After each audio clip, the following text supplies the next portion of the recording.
श्री शिवाय नमस्तुभ्यम। राधे राधे।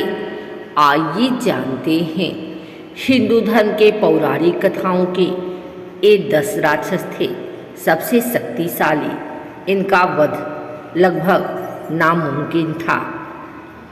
पौराणिक कथाएं बिना राक्षसों के पूरी नहीं होती, पर उनमें से कुछ राक्षस ऐसे थे जिनका जिक्र बहुत ही अलग तरीकों से किया जाता है, क्योंकि उनकी शक्तियाँ खास थी। इन राक्षसों के संहार के लिए तो कई बार भगवान को ही अवतार लेना पड़ा। चलिए जानते हैं पौराणिक कथाओं के उन 10 राक्षसों के बारे में जो बेहद शक्तिशाली थे। पहला रावण, दूसरा हिरण्यकश्यप, तीसरा महिषासुर, चौथा दुर्गमासुर, पांचवा कंस, छठवां रक्तबीज, सातवां भस्मासुर, आठवां अंधक, नवां सुबाहु, 10वां धूम्रलोचन। पहले राक्षस रावण की सुनते हैं। रावण के बारे में कौन नहीं जानता। वो न केवल शक्तिशाली था बल्कि बहुत ज्ञानी भी था। लंकापति रावण ने उस समय के त्रिदेवों को छोड़ इंद्र, यम, वरुण जैसे 30 देवों, यक्षों तथा दैत्यों आदि को पराजित कर तीनों लोकों पर विजय पा ली थी। रावण 10 सिर और 20 भुजाओं वाला राक्षस था। माता सीता का हरण उसकी मृत्यु का कारण बना और वो भगवान राम के हाथों युद्ध में मारा गया। दूसरा हिरण्यकश्यप।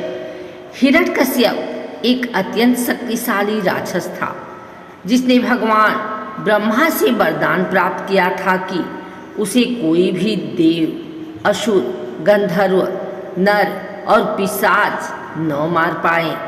किसी अस्त्र शस्त्र से उसकी मृत्यु न हो पाए।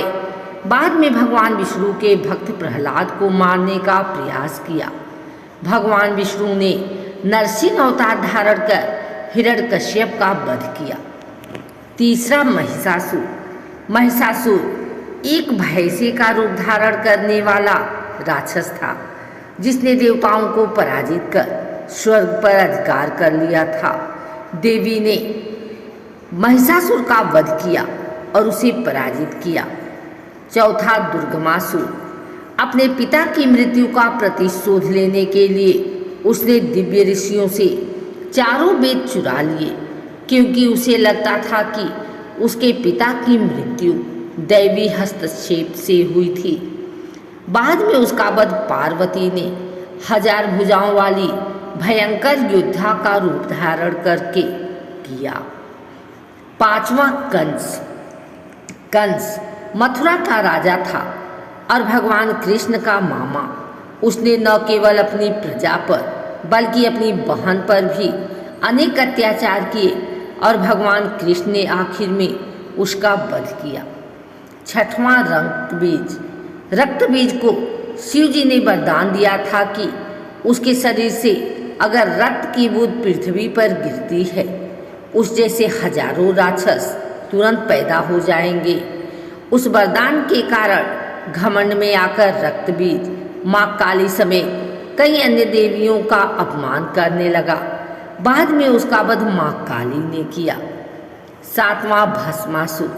भस्मासुर को शिव जी ने वरदान दिया था कि वो जिसके सिर के ऊपर हाथ रखेगा वो नष्ट हो जाएगा। पार्वती को पाने के लालच में भस्मासुर शिव जी के सिर पर ही हाथ रखकर उन्हें भस्म करना चाहता था, लेकिन बाद में श्री कृष्ण ने उसे छल से मारा। आठवां अंधक।